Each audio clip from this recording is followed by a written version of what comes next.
বলা হয় যে এই পাথরটা এত শক্তিশালী ছিল, ওনার উপরে ওঠা দরকার লিফটের মতো, পাথরটা উপরে উঠে যেত, নিচে নামা দরকার নিচে নেমে যেত।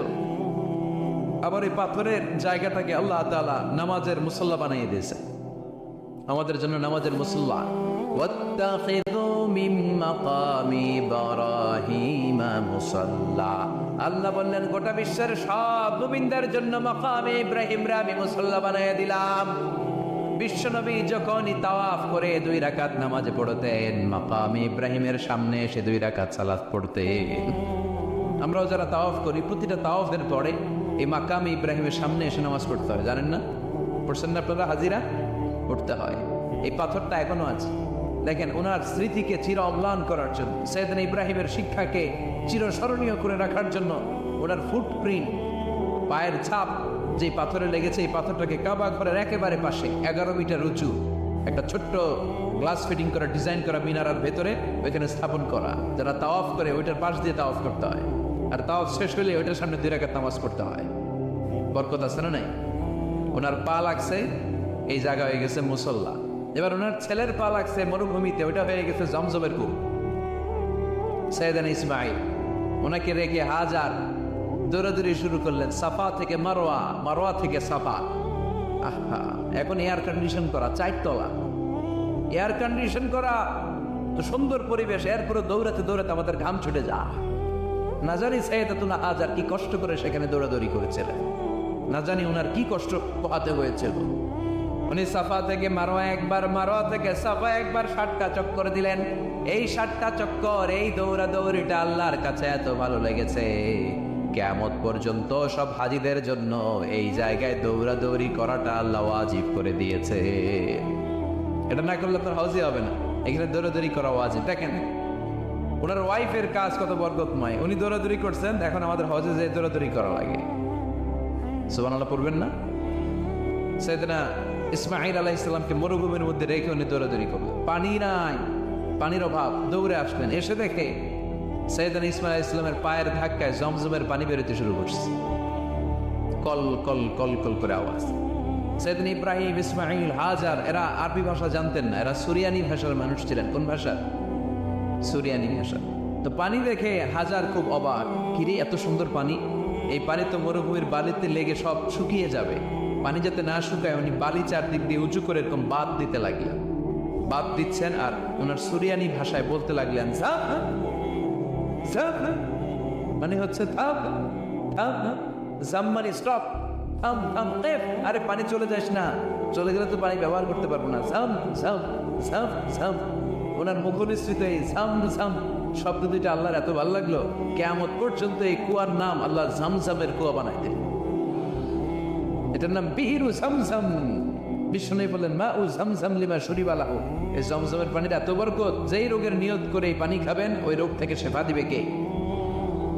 আবার বিষ্ণু বললেন ইন্নাহা তুআমু তুআমিন শিফাউ সুকমান ইন্নাহা মুবারাকা, এই জমজমের পানি গোটা বিশ্বের সব পানির মধ্য থেকে সব চাইতে বরকতের পানি।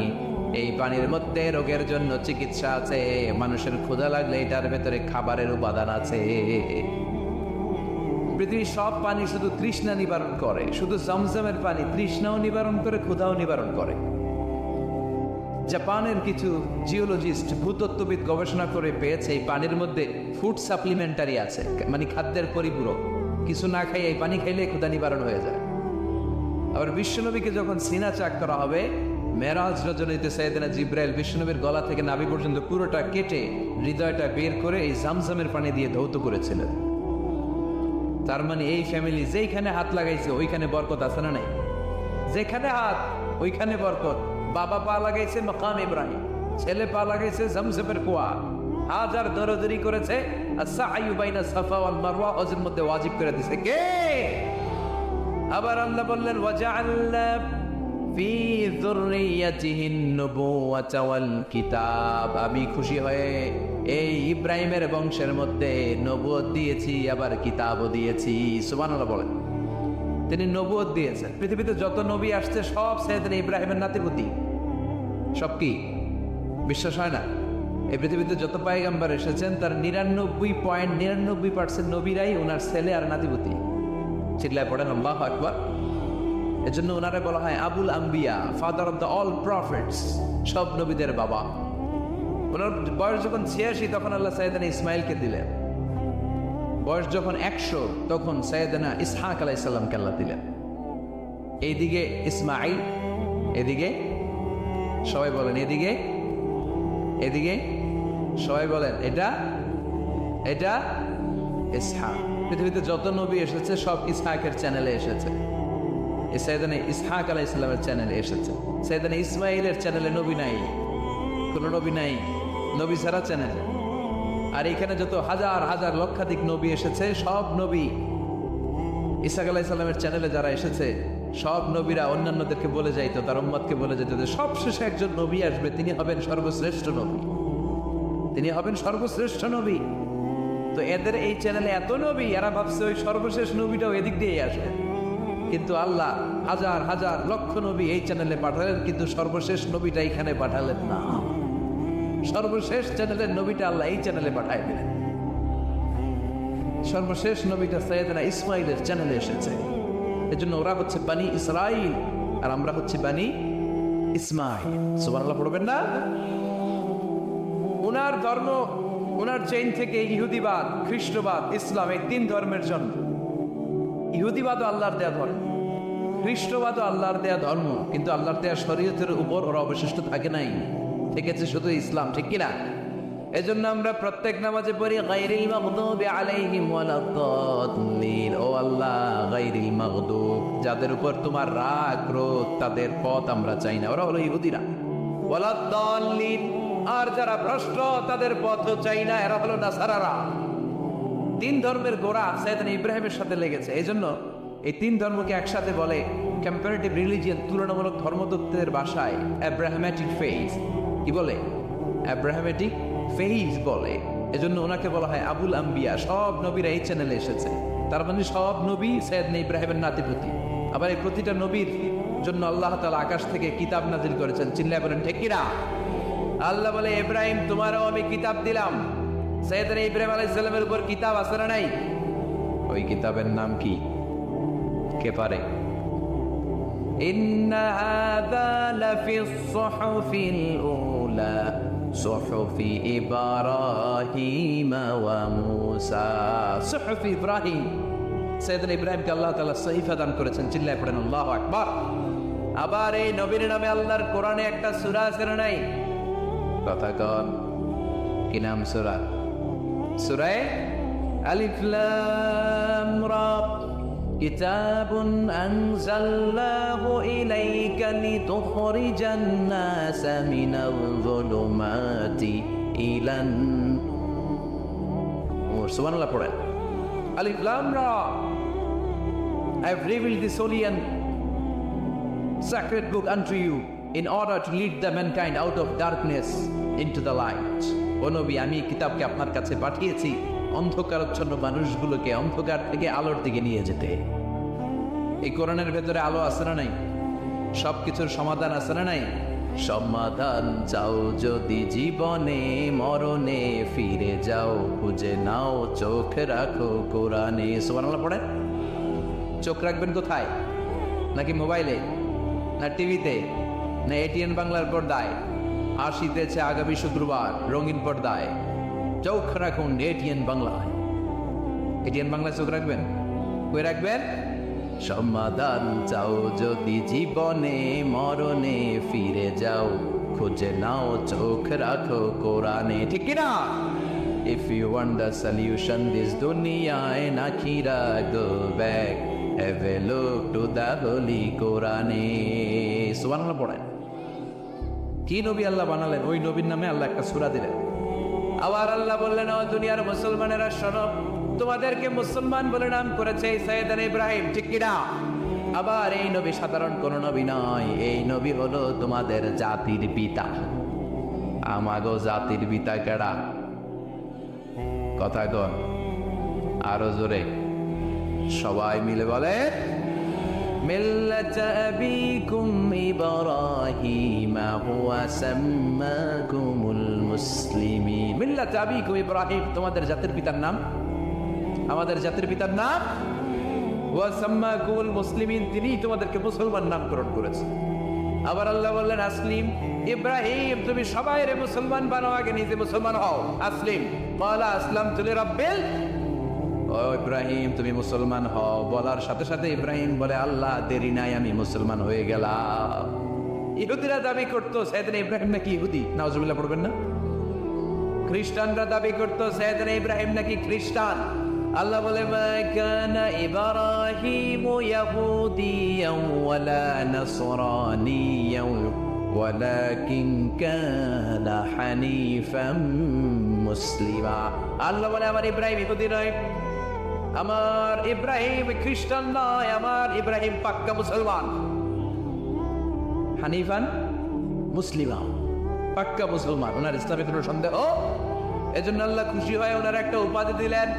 উপাধিটা হলো লা হালিম, ইন্না ইব্রাহিম লা হালিমুন আওয়াব মুনিব। আমার ইব্রাহিম সহনশীল, আমার ইব্রাহিম ভদ্র। সুবহানাল্লাহ বলেন। আমাদের বাংলাদেশে আমাদের মুসলমানদের মধ্যে এটার সবচেয়ে বড় অভাব, সহনশীলতা আমাদের নাই। কথা কর, নিজে যেটা বুঝি ওইটাই। আমি তাবলীগ করি, আমি মনে করি আমি হক, বাকি সব বাতিল। এই সমস্যাগুলো বাগেরহাটে আছে না নাই? হ্যাঁ, আমি যদি জামাত ইসলাম করি, আমি মনে করি আমি হক, বাকি একটা দলরও আমি হক বলতে চাই না। আছে না এরকম? আমি আহলে হাদিস, সো আমি হক, আর বাকি যা আছে সব বাতিল। আমি কওমি, তো আমি ভালো, আলিয়া সব খালিয়া। কথা কর। আবার আমি আলিয়া, আমি ভালো, কওমিয়া সব শেষ। এই ঠেলাঠেলি এই দেশে আছে না নাই? এক ইসলাম, এক নবী, এক কোরআন, এর কোনো সহনশীলতা নাই। সে অন্য নেশাবে পড়ুক, সে অন্য মতদর্শে হোক, সে তো আমার ভাই। সবচেয়ে বড় পরিচয় সেও মুসলিম, আমিও মুসলিম। এই চিন্তাটুকু নাই। আল মুমিনুনা ইখওয়া, ব্রাদারহুড, ভ্রাতৃত্বের এই বন্ধনটা আমাদের মধ্যে নাই। আমরা একে অপরকে গালিগালাজ করতে দেরি করি না, একটু চিন্তা করি না। কাফের বলে ফতুয়া দিতেও দেরি করি না। কথা কর, ফতুয়া আছে না নাই? কয় তুই কাফের 10 কারণে, তুই কাফের 20 কারণে, তোর দাদা কাফের, তোর নানা কাফের, তোর পীর সাহেব হুজুর কাফের। আছে না নাই?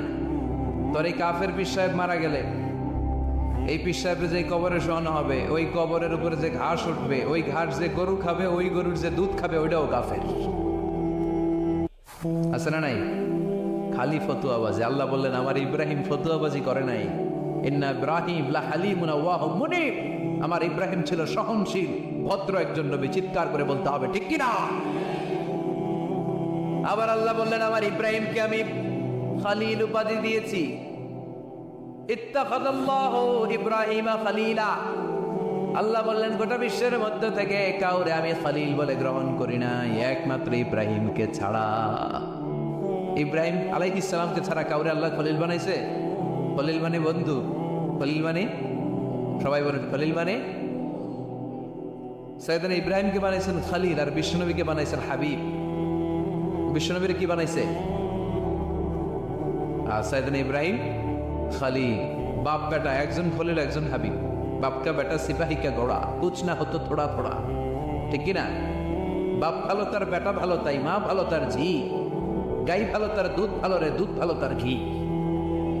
বাবা যদি ভালো হয় ছেলে ভালো, মা যদি ভালো হয় মেয়ে ভালো, গাই যদি ভালো হয় দুধ ভালো, দুধ ভালো তো ঘি ভালো। কথা বলেন। যেমন বাপ তেমন বেটা। বাবা হলেন খালিল, ছেলে হলো হাবিব। খালিল মানেও বন্ধু, হাবিব মানেও বন্ধু। খালিল মানে এমন বন্ধু যেই বন্ধু আল্লাহরে খুশি করার জন্য কাজ করে। কথা বুঝতে হবে। খালিল মানে এমন বন্ধু যে বন্ধু আল্লাহরে খুশি করার জন্য কাজ করে। আর হাবিব মানে এমন বন্ধু যে বন্ধুরে খুশি করার জন্য আল্লাহ নিজেই কাজ করে। কার দাম বেশি? হাবিবের দাম বেশি। সুবহানাল্লাহ কইবেন না? এই বাপ বেটার মধ্যে অনেক দিক দিয়ে মিল আছে না নাই? সাইয়েদনা ইব্রাহিম বাবা, বিশ্বনবী ওনার অধস্তন সন্তান। এই বাপ বেটার মধ্যে অনেক মহব্বত আছে না নাই? মিল আছে না নাই? আমি কোরআন হাদিস ঘেটে 60টা মিল পেয়েছি। কয়টা? সাইয়েদনা ইব্রাহিম আর বিশ্বনবীর মধ্যে 60টা মিল খুঁজে পাওয়া যায়। শুনবেন? হ্যাঁ, কষ্ট হচ্ছে না? 1 নাম্বার মিল হচ্ছে ফেস কাটিং এ মিল। সাইয়েদনা ইব্রাহিমের চেহারা যেমন ছিল, বিষ্ণুনবীর চেহারা প্রায় ওইরকমই ছিল। বিষ্ণুনবী যখন মেরাজ রজনীতে এক এক আকাশে এক এক নবীর সাথে দেখা করেছেন, দুনিয়ায় এসে সাহাবাদেরকে শোনাচ্ছিলেন এই নবী এমন, ওই নবী দেখতে এমন, এই নবীর চেহারা এমন, এরকম যখন বলছিলেন, সাইয়েদনা ইব্রাহিমের কথা যখন তিনি বলতে শুরু করলেন, উনি বললেন আম্মা ইব্রাহিম ফানজুরু ইলা সাহিবিকুম, আর সাইয়েদনা ইব্রাহিম দেখতে কেমন জানো? দেখতে চাইলে আমার দিকে তাকাও। তার মানে বিশ্বনবীর চেহারা যেমন ছিল, সাইয়েদনা ইব্রাহিমের চেহারা অনেকটা তেমন ছিল। এই চেহারার দিক দিয়ে ফেস কাটিং এ বাপ বেটার মধ্যে মিল আছে না নাই? 2 নাম্বার, এই কোরআনের ভেতরে রব্বুল আলামিন বিশ্বনবীর ক্ষেত্রে উসওয়ায়ে হাসানা ব্যবহার করেছেন, আবার সাইয়েদনা ইব্রাহিমের ক্ষেত্রেও উসওয়ায়ে হাসানা ব্যবহার করেছেন। লাকাদ কানা লাকুম ফি রাসূলিল্লাহি উসওয়াতুন হাসানা, তোমাদের জন্য রাসূলের জীবনে উত্তম আদর্শ আছে না নাই? আল্লাহ রাসূলের ক্ষেত্রে আল্লাহ বললেন উসওয়ায়ে হাসানা, আবার সাইয়েদনা ইব্রাহিমের ক্ষেত্রেও বললেন উসওয়াতুন হাসানা ফি ইব্রাহিম, ইব্রাহিমের জীবনেও উসওয়ায়ে হাসানা আছে। উসওয়ায়ে হাসানা মানে নিদর্শন বা মডেল, আমাদের অনুকরণীয় ব্যক্তিত্ব। আমাদের অনুকরণীয় ব্যক্তিত্ব হচ্ছে নবীরা, কবিরা না। কথা কন, কবিরা আমাদের মডেল না নবীরা? নায়করা আমাদের মডেল না নবীরা? সালমান খান আমাদের মডেল নয়, শাহরুখ খান মডেল নয়, ঋত্বিক রোশন আমাদের মডেল নয়, কোন নায়ক নায়িকা গায়ক গায়িকা ডান্সার সেলিব্রিটি আমাদের মডেল নয়। আমাদের মডেল হচ্ছে বিশ্বনবী, আমাদের মডেল হচ্ছে সাইয়েদনা ইব্রাহিম। চিল্লায় বলে ঠিক কিনা? এজন্য আল্লাহ কোরআনের মধ্যে দুজনের ক্ষেত্রেই বললেন উসওয়ায়ে হাসানা, দুইজনই উত্তম আদর্শ। কয়টা মিল পাইলেন? মনোযোগ নাই? মনোযোগ আছে না গেছে? 3 নাম্বার মিল, এই দুইজন নবী ছিলেন উলুল আজমি মিনার রুসুল। এই দুনিয়ায় যতগুলো নবী এসেছে তার মধ্যে 5 জন নবী ছিল শ্রেষ্ঠ। এই 5 জনের মধ্যে বাপ বেটা আছে না নাই? খেয়াল রাখবে, উলুল আজমি মিনার রুসুল দৃঢ় প্রত্যয়ী নবী 5 জন। কারা? সাইয়েদনা নূহ, সাইয়েদনা ইব্রাহিম, সাইয়েদনা মূসা, সাইয়েদনা ঈসা, বিশ্বনবী মুহাম্মদ রাসূলুল্লাহ। এই 5 জন হচ্ছে উলুল আজমি মিনার রুসুল। এই 5 জনের মধ্যে বাপ বেটা 2 জন আছে না নাই? এরপরে বাপ বেটার মধ্যে আরেক মিল হচ্ছে বিনাউল কাবা। বাপ বেটা 2 জনই কাবা বানিয়েছে। বিশ্বনবী বানিয়েছে ছোট্টবেলায়, সাইয়েদনা ইব্রাহিম বানিয়েছে বৃদ্ধ বয়সে। ঠিক কিনা? বানাইছে না? বিশ্বনবী বানাইছে যখন বয়স একেবারে কম, কোন বর্ণায় 8, কোন বর্ণায় 10 বছরের বাচ্চা, বড় না ছোট? কথা কন। এই ছোট্ট মুহাম্মদ সাল্লাল্লাহু আলাইহি ওয়াসাল্লাম তিনি পাথর কেটে কেটে, পাথর কাঁধে নিয়ে বহন করে করে কাবা ঘর নির্মাণ করেছে। ওনার সমবয়স্ক বন্ধুরা তারাও বিশ্বনবীর সাথে পাথর টেনেছে, কিন্তু সবগুলা টানছে লুঙ্গি খুললা। কেমনে? কথা কন। ছোট বাচ্চারা লুঙ্গি খুলে ফেলে না? সবাই লুঙ্গি খুলে লুঙ্গি ভাঁজ করে কাঁধের মধ্যে রেখেছে, এরপরে কাঁধের উপর পাথর নিয়ে পাথর টেনেছে যাতে কাঁধে ব্যথা না পায়। কিন্তু বিশ্বনবী তো লুঙ্গি খোলেন। সুবহানাল্লাহ পড়ে। বিশ্বনবীর লজ্জাস্থান কেউ দেখে নাই। হালিমাতুস সাদিয়া, বিশ্বনবীর দুধমা, উনি বলেন এই কুরাইশি মুহাম্মদকে আমি 5 বছর ঘরে রাখলাম, পারলাম। এই 5 বছরের জন্য এই ছোট্ট মুহাম্মদ একবারও কাঁদে নাই, ক্ষুধা লাগলেও কাঁদে না, ব্যথা পেলেও কাঁদে না, শুধু লজ্জাস্থানের জায়গা থেকে কাপড়টা একটু সরে গেলে চিৎকার দিয়ে ওঠে। কি নবী ছিলেন, কি লাজুক ছিলেন। আল হায়া শুবাতুম মিনাল ঈমান, এই লজ্জা ঈমানের অঙ্গ। এখন আমাদের মধ্যে লজ্জা শরম নাই। নারীদের পোশাকের বেহাল দশা, মশারি কি পাতলা, এর চেয়েও পাতলা। কথা কন আমার বোনেরা, এই হেজাব ছেড়ে দিয়েন না, নেকাব ছেড়ে দিয়েন না, ওড়নাগুলো ছেড়ে দিয়েন না। এগুলি আপনাদের সম্মান, এগুলো আপনাদের মর্যাদা। এই হেজাব আপনার অধিকার, হেজাব আপনার অহংকার, হেজাব আপনার আভিজাত্যের প্রতীক, হেজাব আপনার রুচির প্রতীক। আপনি কতটুকু রুচিশীল, আপনি কতটুকু ভদ্র মার্জিত ডিসেন্ট ম্যানারে আপনি চলেন, এটা প্রমাণ করে দিবে আপনার হেজাব, আপনার পর্দা। চিল্লা এখন ঠিক কিনা? যারা নারী অধিকারের কথা বলে এরা নারীদেরকে ঠকায়। যারা নারী আন্দোলনের কথা বলে এরা নারীকে বিজ্ঞাপনের পণ্য বানায়, এমনি বেশি মেরা থাকে। উলঙ্গ, ন্যাকেড, এরকম নারীদের দেহকে প্রদর্শন করে। এরা নারীকে ভোগের পণ্য বানায়, বিজ্ঞাপনের সস্তা পণ্য করে, রূপালী পর্দায় উলঙ্গ করে উপস্থাপন করে, আর সুযোগ পেলে ধর্ষণে সেঞ্চুরি করে। এদের ঘরেই নারীরা বেশি নির্যাতিত। দেখবেন এদের ওয়াইফ নির্যাতিত হয় এদের দ্বারা, এদের ঘরের কাজের মেয়ে নির্যাতিত হয় এদের হাতে। কথা বলেন, ইসলাম যে নারীকে মর্যাদা দিয়েছে, গোটা বিশ্বের কেউ নারীকে এই মর্যাদা দিতে পেরেছে?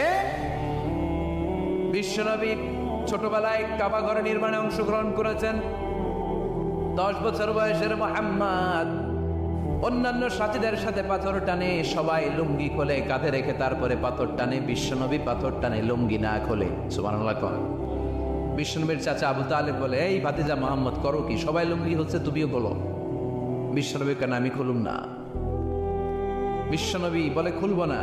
আবু তালেব বিশ্বনবীর লুঙ্গির গোছা ধরে টান মারছে খোলার জন্য। টান মারার আগে বিশ্বনবী বেহুশ হয়ে জমিনে পড়ে যান। ওনার সিক্রেট অর্গান, লজ্জাস্থান কেউ দেখে নাই। সুবহানাল্লাহ পড়বেন না? তার মানে উনি কাবা ঘর নির্মাণের কাজ করেছেন ছোটবেলায়, আর সাইয়েদনা ইব্রাহিম করেছেন বয়স্ক হয়ে। সুবহানাল্লাহ করবেন না? এরপরে আরেকটা মিল হলো, বাপ বেটা দুজনে হিজরত করেছেন। বিশ্বনবীও হিজরত করেছেন, সাইয়েদনা ইব্রাহিমও। বিশ্বনবী হিজরত করেছেন মক্কা থেকে মদিনায়। সাইয়েদনা ইব্রাহিমের জন্ম হয়েছে ইরাকের বাবেল নগরীতে। তিনি বাবেল থেকে হিজরত করে ফিলিস্তিন, ফিলিস্তিন থেকে মিশর, মিশর থেকে সৌদি আরব, ওখান থেকে মক্কা থেকে আবার মিশর, আবার বাবেল। সুবহানাল্লাহ। গোটা বিশ্বের সব আল্লাহওয়ালাদের, ইসলাম প্রিয়দের, ইসলামের পক্ষের শক্তি যারা, তাদের একই নমুনা। নিজ ঘরে পরবাসী, নিজ এলাকায় পরবাসী। হকের কথা বলার কারণে নিজ এলাকায় তারা থাকতে পারে না, নিজ ঘরে ঘুমাতে পারে না, বাধ্য হয়ে অন্য জায়গায় গা ঢাকা দিয়ে চলতে হয়। চিল্লায় ঠিক কিনা? বিশ্বনবীর জীবনে যে